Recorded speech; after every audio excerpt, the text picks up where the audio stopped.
TV, igniting the good news on your screen. Hello friends, and welcome back to another interesting episode of the Christian Lady in the Mirror. If you have not already done so, please would like you to like, share and subscribe, and always press the notification button.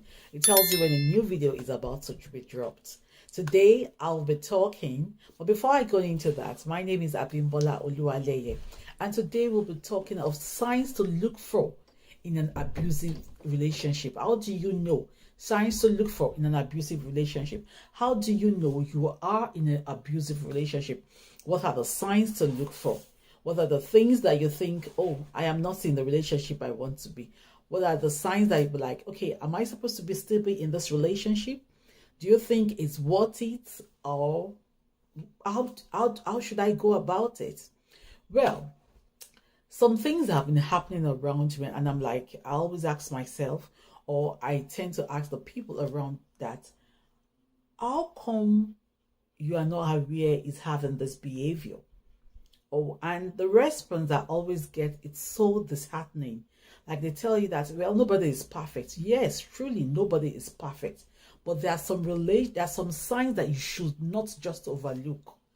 One of such signs of an abuser in a relationship is it pushes for quick involvement. I mean, it just wants to be around you. It comes on strong to you. It just wants to be around you so much. And you think we mistake that strong involvement for love. Like, it wants to be around you. It wants to be around your family. It wants to, I mean, it begins to be like, before you know what is happening, if you have children, it begins to treat them like it's kids. It doesn't get to know you. I mean, I don't understand it. You met someone 2 weeks ago. Before you know what's happening, you're calling every place. You're calling this person every day. Maybe you now have kids. Maybe I'm talking of this. The people I'm talking about right now are the widows. Maybe you're a widow, and for crying out loud, you've not been having the kind of guys that you want to come around you. And you met this guy, and you already have kids. Do you understand the scenario I'm trying to paint? You have kids. And now this guy comes in. He's already, maybe like you guys met 2 weeks ago. But before you know what's happening, he's calling your kids, asking your kids how, I mean, he's so strong into you. He pushes for quick involvement. He calls you in the morning. He calls you in the afternoon. He's asking about your kids. He's now acting like whatever. This is someone you just met 2 weeks ago. So why the rush? It's really rushing you. Really. He's not even giving you the time. And then when you tell him, hey, I just met you. Let's take a deep breath. It goes like, no. I'm so crazy about you. And sometimes when we see things like this, we tend to mistake it for love. We tend to think, oh, he loves me. That's why he's actually into me. But does he really loves you? Does he really, is it really love? When you guys just met 2 weeks ago, as of 2 weeks ago, you don't know who this person is. You don't even know where this person comes from. And all of a sudden is in you. He wants to be with you every second of the day. He doesn't even want to give you a breathing space. He's playing the fatherly figure in your children's life. He's moving up and down. He's jumping up and down. I mean, he's just everywhere. He's not even giving you a breathing space. You can't even breathe in. But the funny thing about it is, girls or ladies, I won't say girls, ladies tend to take this as love. I mean, they think because I dated somebody, they'll be like, I dated somebody 2 weeks ago, and for 4 days, 5 days, he's not calling me, he's not doing this, and right now, this person is calling me every second of the day, every second of the minute. Now, don't get me wrong, like I will say. Some people, you might want to see them every day. But you should know when to give some people space. You should know when to give space. Not that you crowd them. Even the Bible talks about you being crowding someone. It said, give your friend space. Don't go to your friend's house every day. There should be a time that you need to put a space. I mean, there should be a time whereby you need to like, okay, let me give this person space. Let's get to know each other. Let's get to know what this person is saying, what this person is doing, or you understand what I'm saying? There should be those kind of things there. But rushing you encroaching on your space, being in your space, is one of the first signs of an abusive relationship. Another sign of an abusive relationship is restless jealousy. Restless jealousy. He is extremely possessive. He calls and he texts you constantly. If you're not responding in a timely manner, it may pop up on you. I mean, it may pop up in your place, it may pop up in your workplace, in your school, or in anywhere.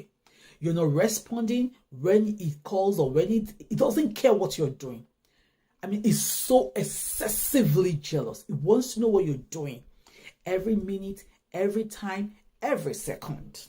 And if you don't respond when you think you ought to, I mean, when he feels you ought to respond, it gets restless.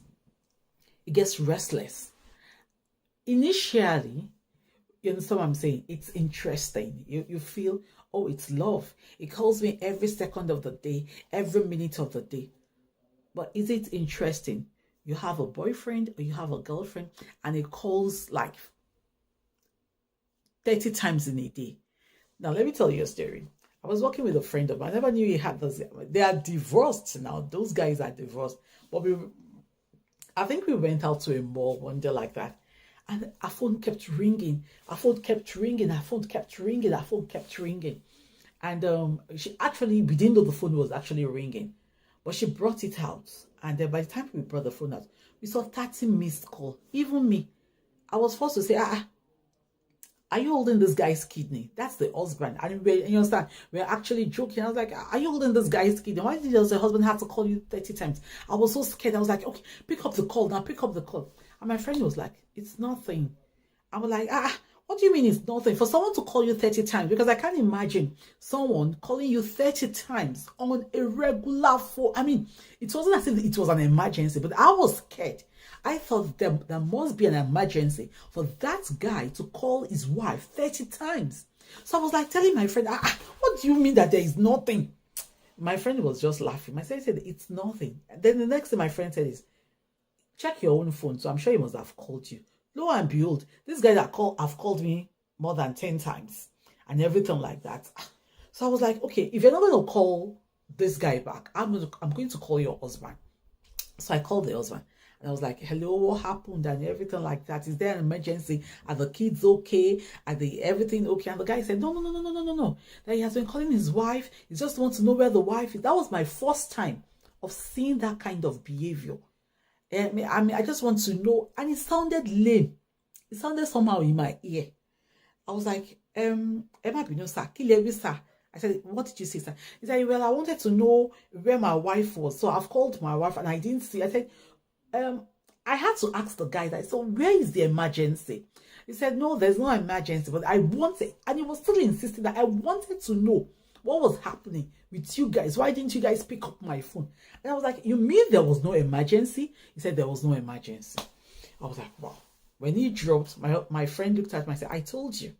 And I said, but is this how you guys cope? He said, it's even better today. And sometimes this guy will run down the battery with calling. They're not married anymore. They're not married. Do you know that because of the way this guy calls and everything, when they wanted to get the divorce, my friend started recording it. And it was one of the things that the judge said, no. They had to put a restraining order on this guy because of those calls. Because the judge now decided that if you can be calling like this, and one day, probably something happened naturally. Maybe there was traffic, or maybe the boss was calling up with the boss. She had to work late. You could go there and injure this guy, this girl. So because of that, they had to put a restraining order on the guy. But when I asked my friend said she thought it was cute when all those things started. That she thought it was lovely. She thought it was nice. She loved the attention. But later on, it was getting to her. We've mentioned quick involvement, wanting to be quick involvement. The topic we're talking right now about is restless jealousy, unnecessary jealousy, always wanting to be with you. And then another thing is insisting you looking a certain. Another point is insisting you look a certain way. You want a red hair? No, you want a blue hair. It's domineering. That is it's domineering. You don't have a say. It doesn't want you to have a say. It doesn't want you to be heard. It just wants you to be seen. And he wants you to be seen on his own terms. And the funny thing about it is, it doesn't really come strong like that. It starts with a little bit of suggestions like, why don't you try and change your hair color? You're wearing black. You've been wearing black all your life. The black suits you. It looks nice on you. And then this guy from nowhere just tells you all of a sudden, have you tried doing red? And I know you say, no, I've not done red. Instead of giving you time to digest it, to like, okay, I've never done red or anything. It's not as if he's trying to make you go out of your box. So he's saying it in such a way that he's saying it I'm sorry. He's saying it in such a way that you just have to do it. Apart from that, it's telling you how to make up. You understand?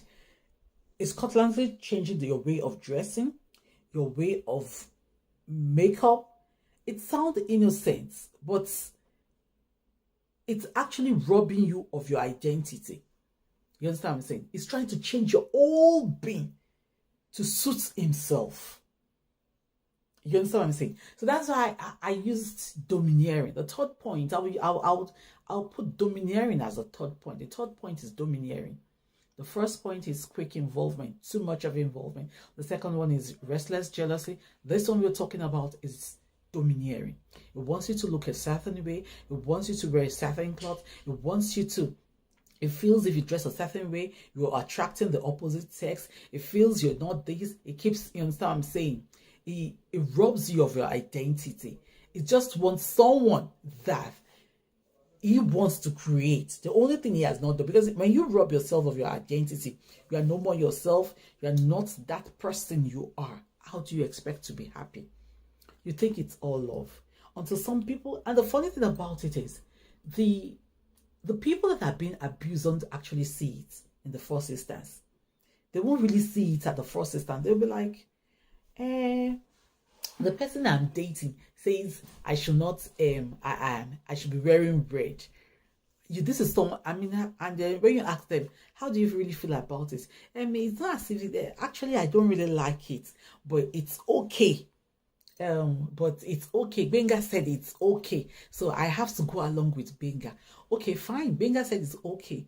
What happened to your own? Do you really like it? I'm not saying I don't really. I don't. It's not as if I said I really liked it. But Benga said it's okay. Okay. So what do you expect us to say in such thing? He has robbed you of your own identity. He wants you back. To even the makeup and everything. I have seen, and it always reminds me. I've seen some guys. You met this girl wearing trouser. You just come up from somewhere and say she should change. She should not wear trouser again. But what got you attracted to someone in trouser that later on you now changed her to be wearing skirt? Please, let it make sense. You got attracted to this lady wearing trouser because there was this, not actually my friend, but like a sister. The girl is more younger than us.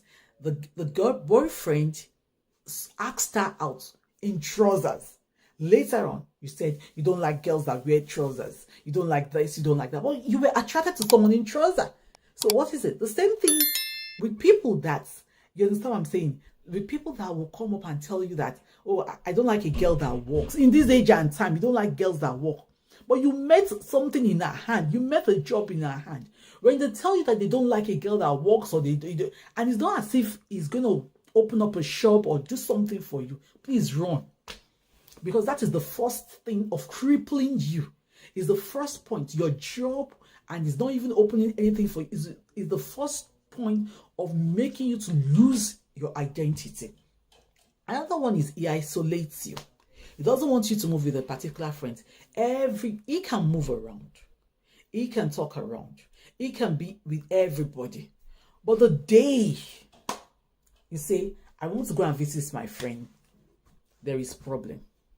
He can spend times, hours with his friends, with people. I mean, he can talk, he can jump, he can be whoever he wants to be with. But the day you say, oh, this particular friend, I want to go and sit there, then he now start telling you, oh, that friend, that your friend that is this. Then he remembers the past, he remembers the histories of your friend. Remember what your friend has done.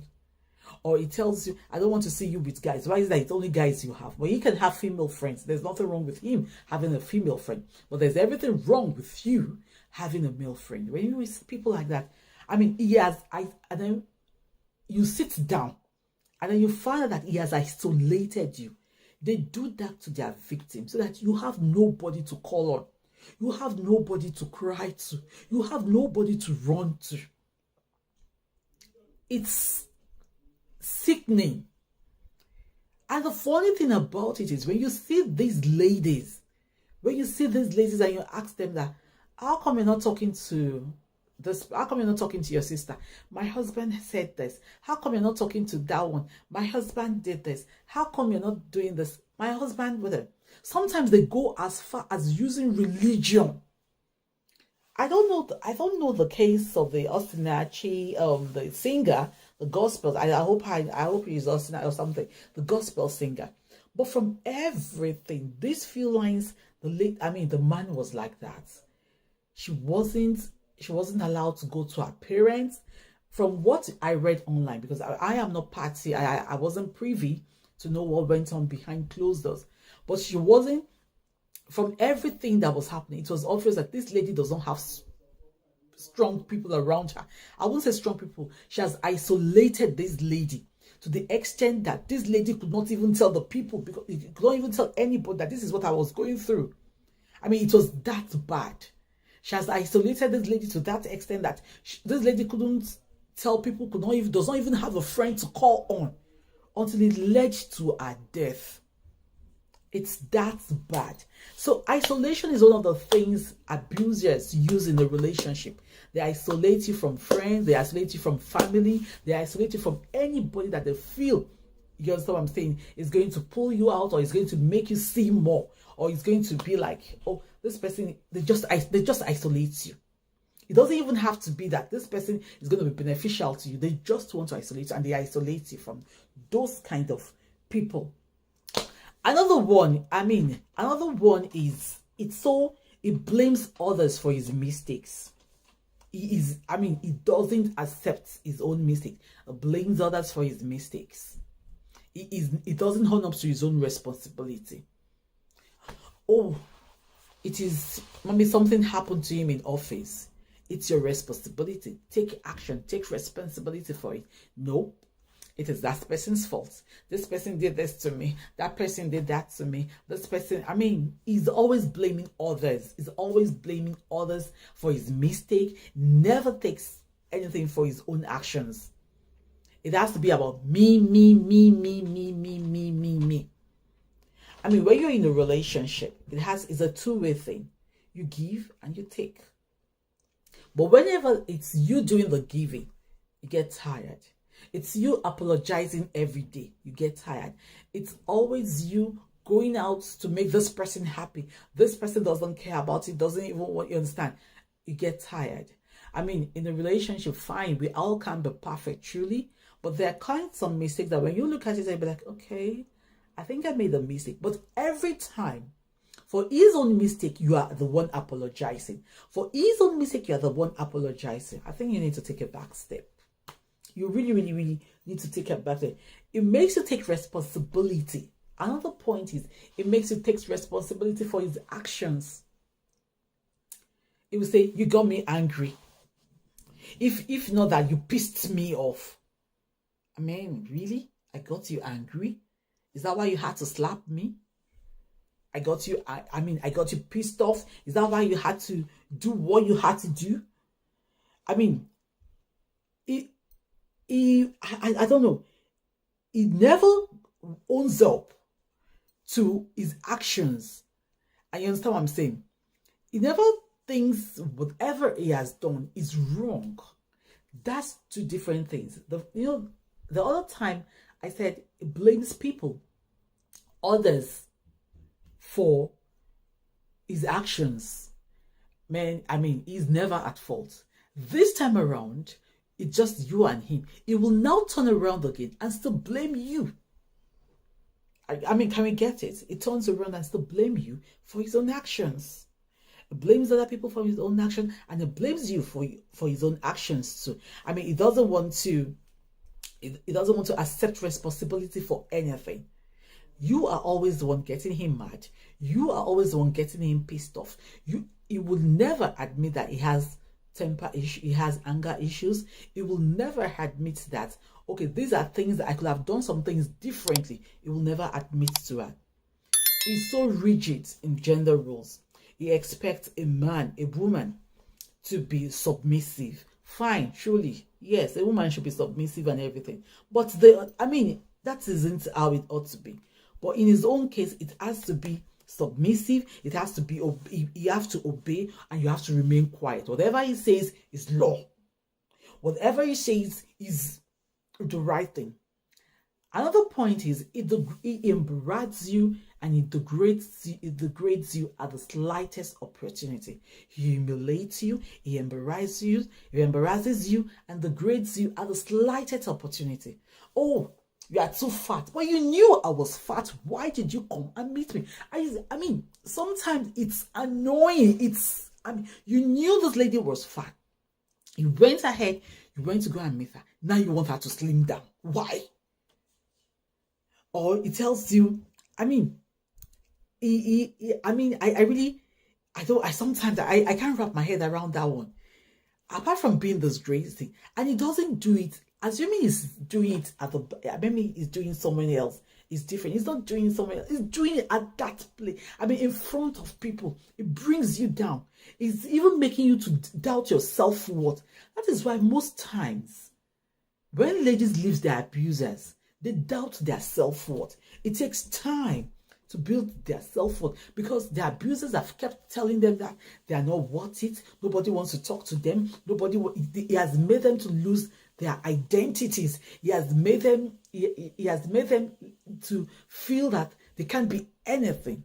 Another one, and this is one of the most important ones, is mood swings.